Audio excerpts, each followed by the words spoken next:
आरव की हरकतों से परेशान रूही सुबह घबराई हुई ऑफिस पहुंची।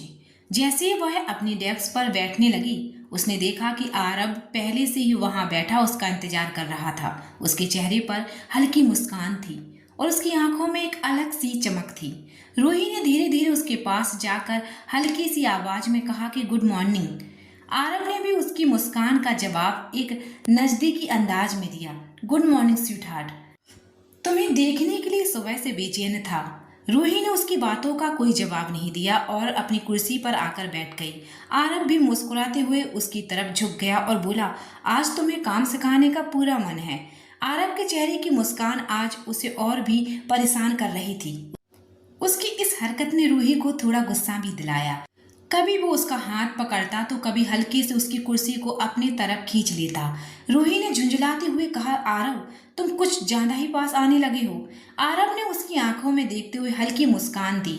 पास आना भी तो जरूरी है, तभी तो समझा पाऊंगा तुम्हें। रूही का दिल तेजी से धड़क रहा था, लेकिन उसकी आंखों में भी आरव के लिए वही परवाह थी। आरव की हरकतें रूही को बहुत परेशान कर रही थी। वो कभी उसका हाथ पकड़ लेता तो कभी उसके इतना करीब आ जाता कि रूही खुद को असहज महसूस करने लगती।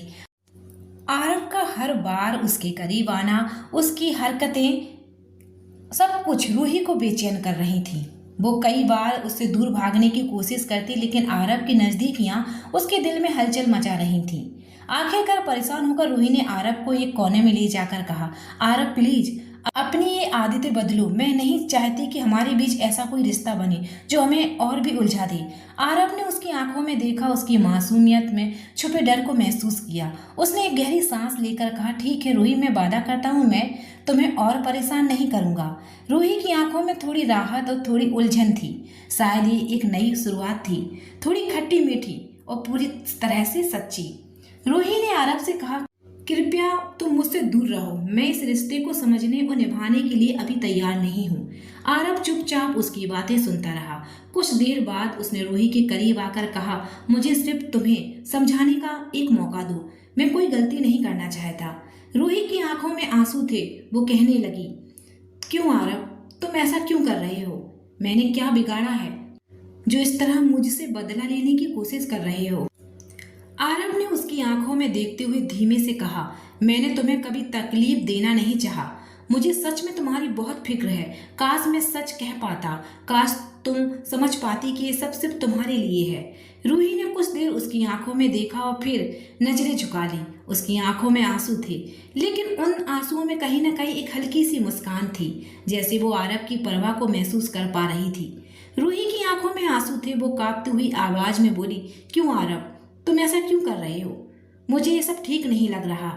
आरव ने उसकी आंखों में देखकर कहा, मैंने कभी तुम्हें दुख देने की कोशिश नहीं की रूही, मैं सिर्फ तुम्हें अपने दिल की सच्चाई दिखाना चाहता हूँ। रूही चुप रही। उसकी आंखों में कुछ सवाल थे और आरव की आंखों में सिर्फ उसका नाम।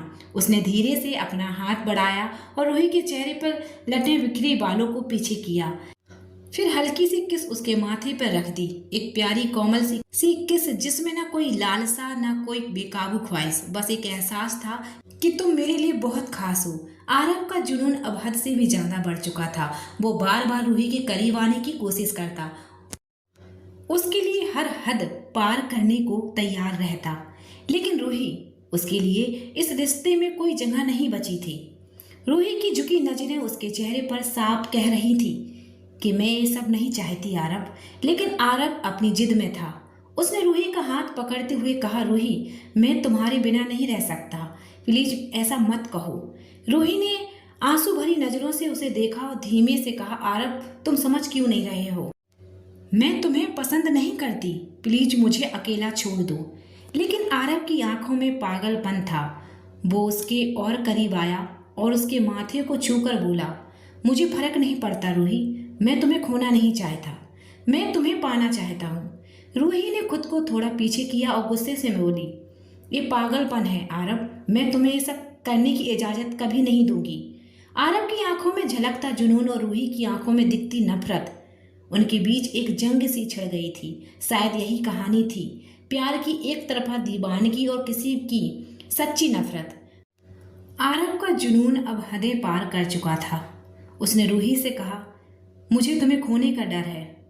रूही, अगर तुम मुझे छोड़कर गई तो मैं पागल हो जाऊंगा। प्लीज अपनी जिद छोड़ दो। रूही ने उसकी बात सुनकर खुद को थोड़ा पीछे किया।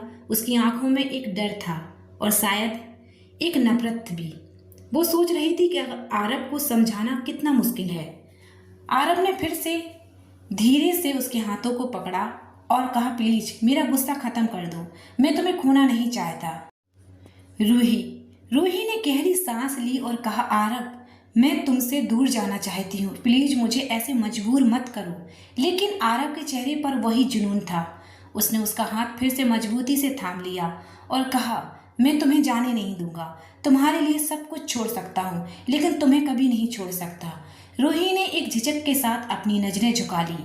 आरब की आंखों में उसकी जिद साफ झलक रही थी और रूही का चेहरा कह रहा था, मुझे इन सब से बाहर निकलना है। एक पल बहुत खामोश था। आरब की एक तरफा दीवानगी और रूही का उलझा हुआ मन, उसे किसी चीज की परवाह नहीं थी। वो बार बार रूही को अपने करीब खींचने की कोशिश करता, लेकिन रूही की आंखों में अब सिर्फ डर था। शाम को ऑफिस खत्म होने के बाद रूही जल्दी जल्दी अपना सामान समेटने लगी। वो चाहती थी कि किसी तरह आरब से बचकर निकल जाए, लेकिन आरब की नज़रों में वो बच नहीं पाई। जैसे ही वो अपने अपार्टमेंट के रास्ते पर बढ़ी, आरब ने उसे कॉल करना शुरू कर दिया। बार बार कॉल देख रूही ने गुस्से में कहा, आरब प्लीज मेरा पीछा छोड़ दो, मुझे अकेला छोड़ दो। आरब ने फोन पर धीमी आवाज में कहा, रूही मैं तुम्हें छोड़ नहीं सकता, तुम समझ क्यों नहीं रही हो? मैं तुम्हें कितना चाहता हूँ, प्लीज मुझसे दूर मत जाओ। रूही की आंखों में आंसू थे। वो बस इतना ही सोच रही थी, क्यों आरब, क्यों क्यों नहीं समझते कि ये सब मुझे और डराता है। उसने फोन काट दिया, खुद को अपने कमरे में बंद कर लिया, लेकिन आरब की आवाज बार बार उसके कानों में गूंज रही थी। कल तक का भी इंतजार नहीं कर सकता, मैं कल ही तुमसे मिलने आऊंगा। रूही जानती थी कि आरब की ये दीवानगी अब उसके लिए मुश्किलें बढ़ा सकती है, लेकिन क्या वो इससे निकल पाएगी? अपार्टमेंट में घंटी बजी तो नेहा ने दरवाजा खोला। सामने आरब खड़ा था। नेहा थोड़ी चौंक गई। इतनी रात को आरब का वहां होना उसे अजीब लगा। अंदर से रूही की आवाज आई, कौन है? नेहा ने आरब को अंदर बुलाया और कहा, आरब आया है। जैसे ही आरब ने कमरे में कदम रखा, रूही उसे देखकर घबरा गई। वो कुछ बोलती इससे पहले ही आरब ने उसका हाथ पकड़ लिया और उसे कमरे में ले जाकर कहा, मुझे माफ करना, शायद तुम्हारी आदत हो गई है, मैं तुम्हें अकेला नहीं छोड़ सकता। रूही ने खुद को छुड़ाने की कोशिश की और कहा, आरब प्लीज ये सब मत करो, मुझे अकेला छोड़ दो। आरब ने उसकी आंखों में देखते हुए गहरी सांस ली। रूही तुम्हें समझ नहीं आ रहा है कि मैं तुम्हारे बिना नहीं रह सकता, प्लीज ऐसा मत कहो, मैं यहाँ से ना जाऊं। रूही ने उसकी बातों को सुनते हुए चुपचाप सिर झुका लिया। उसकी आंखों में झिझक थी और आरब के दिल में बेचैनी। आरब ने उसके माथे को छूते हुए कहा, मैं नहीं चाहता कि तुम्हें कोई तकलीफ दे, बस ये समझ लो कि मैं हमेशा तुम्हारे लिए हूँ। रूही ने कोई जवाब नहीं दिया। वो जानती थी कि आरब की ये दीवानगी अब एक मुश्किल मोड़ पर आ चुकी है। जॉब में बहुत सी परेशानियां थी, लेकिन असली वजह थी रूही का दिल टूटना। वो नहीं चाहती थी कि उसकी उलझनें किसी और को पता चले। वो खुद को बहुत मजबूत महसूस कर रही थी। ना ऑफिस में कुछ कह पाई, ना घर में किसी को बता पाई। आखिरकार उसने एक बड़ा फैसला ले लिया। रात भर जाग कर उसने अपना रिजाइन लेटर लिखा। उसे लगा कि अब शायद ये सब खत्म करने का यही एक रास्ता है। अगले दिन उसने राहुल को अपना रिजाइन लेटर सौंप दिया। राहुल हैरान रह गया। रोहित तुम ये सब क्यों कर रही हो? अगर कोई परेशानी हो तो मुझे कहो। रोहित चुप रही। वो जानती थी कि इस सब के पीछे आरब की दीवानगी ही थी। राहुल ने उसकी नजरें पढ़ ली। उसने कहा, ठीक है, फिलहाल तुम घर जाओ, मैं इस बारे में सोचकर बताता हूँ। रूही ने हल्के से सिर झुका लिया और वापस अपने डेस्क पर चली गई, लेकिन उसका दिल अभी भी बेचैन था। जैसे ही राहुल ने मैसेज करके आरब को बुलाया, वो ऑफिस पहुंचा। उसने रूही को देखा। उसकी आंखें बता रही थी कि वो किसी उलझन में है। आरब ने धीरे से कहा, क्या हुआ रूही? रूही ने उसकी ओर देखा, बस एक सवाल पूछा, तुमने ऐसा क्यों किया आरब? क्यों नहीं समझते कि मैं ये सब नहीं चाहती? रूही राहुल से बात कर रही थी, लेकिन उसका ध्यान आरब की तरफ जा रहा था। उसकी नजरों में डर साफ झलक रहा था। रूही की बेचैनी और जिद ने रूही को पूरी तरह से उलझा दिया था। वो समझ नहीं पा रही थी कि उसके सामने खड़ा आरब, जो हर हाल में उसे पाना चाहता था, उसकी जिंदगी का ये क्या हिस्सा है। आरब की नजरों में वो पागलपन दिख रहा था। रूही, मैं तुम्हें जाने नहीं दूंगा, तुम मेरी हो। रूही ने खुद को संभालते हुए धीरे से कहा, आरब प्लीज, मैं तुमसे दूर जाना चाहती हूँ, मुझे और मत रोको। लेकिन आरब की आंखों में कुछ और ही था। उसने रूही का हाथ पकड़कर कहा, रूही तुम समझ रही हो, मैं तुम्हारे बिना नहीं रह सकता। मैं सब कुछ छोड़ सकता हूँ लेकिन तुम्हें नहीं। रूही का चेहरा लाल हो गया, आंखों में आंसू आ गए। वो खुद को आजाद करने के लिए संघर्ष कर रही थी, लेकिन आरब की पकड़ उसकी दीवानगी को साफ बयान कर। रूही आज ऑफिस जाकर चुपचाप अपनी चेयर पर बैठी हुई थी। वह अपने मन में सोच रही थी कि आज उसे नहीं आना चाहिए था। पता नहीं आरब आगे क्या करने वाला है, कहीं उसने किसी को कुछ। यही सोच सोच कर वह घबरा रही थी। तभी सामने बैठा आरब भी उसे अपनी बेचैनी नजरों से देख रहा था। वह तो लगातार घूर रहा था और उसकी आंखों में गुस्सा साफ नजर आ रहा था। तभी रूही के पास बैठी एक लड़की ने रूही का मजाक उड़ाते हुए कहा, जल्द ही रूही की शादी होने वाली है, लगता है इसके मंगेतर ने इसे बुलाया है। मैंने सही कहा है ना रूही? इस लड़की की बात सुनकर आरब के तो जैसे होश ही उड़ गए। उसका तो गुस्सा खो गया। वह हैरानी से रूही को देखता रहा। क्या शादी? मंगेतर? उसने अपना हाथ जोर से टेबल पर मारते हुए कहा, क्या यह सच है रूही? पर रूही आरब की इस हरकत से इतना ज्यादा घबरा गई थी, उसके मुंह से एक शब्द भी नहीं निकल रहा था। वहां से उसे ले गया। रूही, मैं तुमसे कुछ पूछ रहा हूँ, क्या अभी प्रिया ने जो कहा है वह सच है? क्या रूही, जवाब दो, क्या सच में तुम्हारी एंगेजमेंट हो गई है? आरब का इतना पागलपन देखकर रूही को उस पर बहुत गुस्सा आ रहा था। उसे समझ नहीं आ रहा था कि आरब से अपना हाथ छुड़ाकर उसे क्या जवाब दे। तो रूही ने झुंझलाकर उसे कहा कि तुमने जो सुना वह सच है, इसलिए प्लीज मेरा पीछा छोड़ दो। रूही की बात सुनकर आरब का दिल बहुत बुरी तरह से टूट गया था और आरब ने रूही की किसी भी बात का कोई जवाब नहीं दिया और रूही उसे पता नहीं क्या क्या कहकर वहां से चली गई। रूही की एंगेजमेंट वाली बात सुनकर आरब को पता नहीं क्या हो गया। वह अपने घर आकर दुखी मन से बैठ गया और अपने घर का कुछ सामान इधर से उधर फेंकने लगा, जिसकी वजह से उसे थोड़ी सी चोट भी आ गई। लेकिन उसे ज्यादा दर्द नहीं हो रहा था। उसे दिल में अपने दर्द फील हो रहा था। उसे बर्दाश्त नहीं हो रहा था। उसने चिल्लाकर कहा, तुम्हें उसे छोड़ना होगा रूही, मैं तुम्हें खुद से दूर नहीं जाने दूंगा, समझी तुम? लेकिन उधर दूसरी तरफ रूही आज बहुत ही अच्छा फील कर रही थी। उसे लग रहा था कि उसके रास्ते की सभी मुश्किलें दूर हो गई हैं। लेकिन वह बिल्कुल गलत थी, क्योंकि आरब तो भूखे शेर की तरह ऑफिस में बैठा उसी का इंतजार कर रहा था। आरब को देखते ही रूही फिर से घबरा गई, क्योंकि इस वक्त आरब का ऑरा इतना ज्यादा डार्क था कि किसी को भी उसे देखकर डर लगने लगी। रूही के आते ही आरब ने उसका हाथ पकड़ा और उसे कमरे में लेकर गया और उसे प्यार से समझाने लगा। प्यार से समझाने की बहुत कोशिश की, लेकिन रूही उसकी एक भी बात सुनने को तैयार नहीं थी। तब आरब ने कहा कि तुम्हें क्या लगता है कि तुम मुझसे भाग पाओगी? तो यह बिल्कुल गलत है। इतना कहते हुए आरब ने रूही का हाथ थामा और उसकी ओर नजरें झुकाकर एक सुकून भरा एहसास जताया। रूही ने अपनी आखिरी मुलाकात के बाद 2 दिन तक ऑफिस नहीं आने का फैसला किया। वो जानती थी कि आरब का जुनून अब खतरनाक हो चुका है।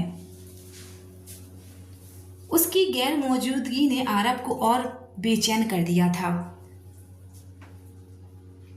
आरब अपने ऑफिस में बार बार उसकी यादों में खोया रहता। गुस्से में वो खुद से बातें करता, अपने ही ख्यालों में उलझा रहता। उसके दिल और दिमाग में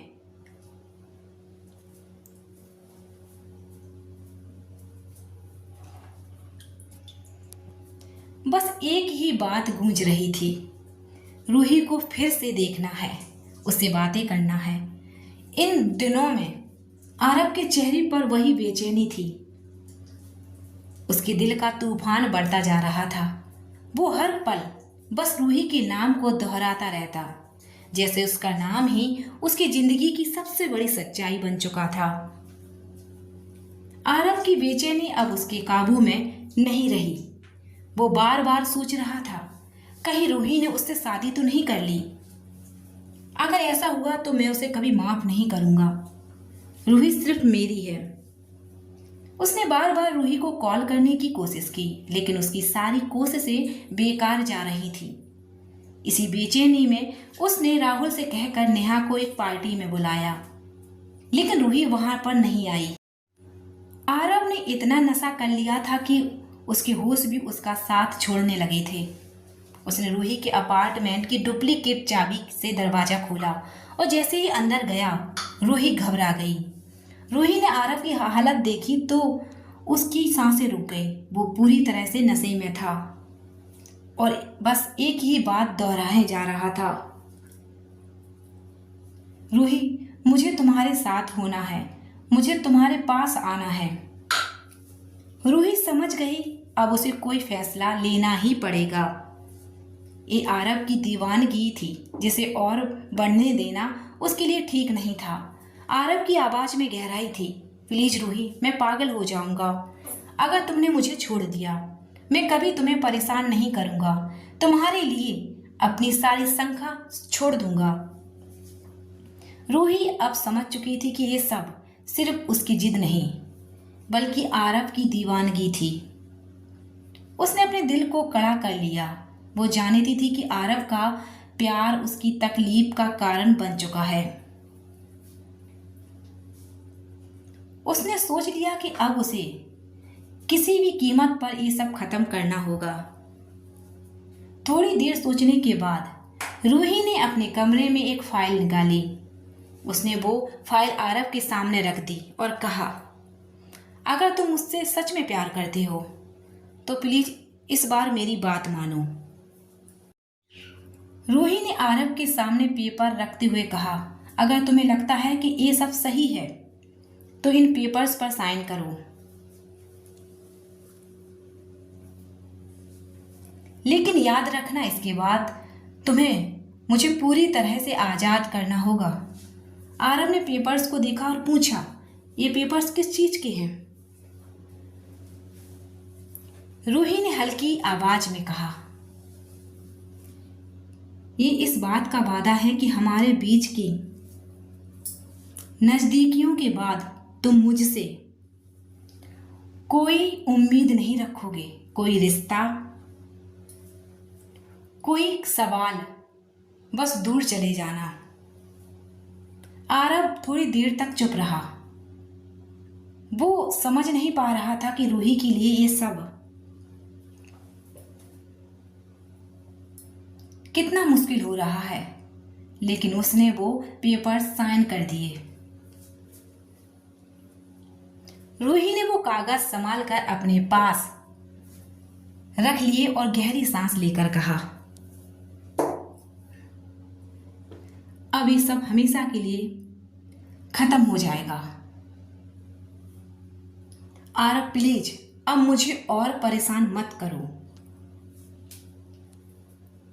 आरव की आंखों में फिर भी वही बेचैनी थी।